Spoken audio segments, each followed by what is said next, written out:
My name is Celeste Scott Walker, and I am a naturalized United States citizen. My family's immigration pathway to citizenship took 10 years. After my dad filed the paperwork, it took an additional 3 years for our names to be pulled. Once our names were pulled, we were sent a list of doctors from which to go to and have our x-rays and blood work done. We were given the results of our x-rays, but not of our blood work. All of this information was sent to the American consulate. Every island in the Eastern Caribbean does not have an embassy, and so for Antigua and Barbuda, that meant our information was sent to Barbados.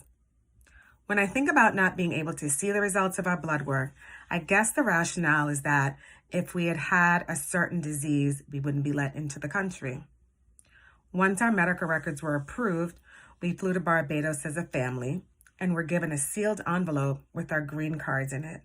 However, we were not allowed to open it. This envelope could only be opened in an American territory.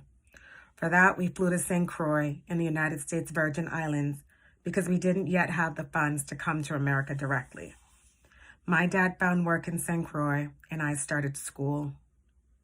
In the years that my parents started this process, they had had a child that is 6 years younger than me. When we were ready to fly to the States, we were now a family of 6.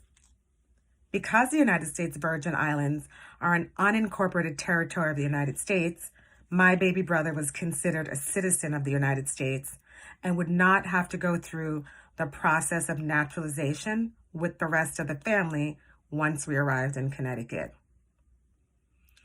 When we arrived in Connecticut, there was a 5-year residency requirement before my dad could file for naturalization for his family.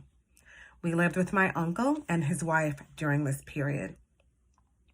If you're keeping track, this was a 6-step process that took 10 years, doctor's visits, thousands of dollars, plane trips, and arbitrary rules and obstacles to become a citizen.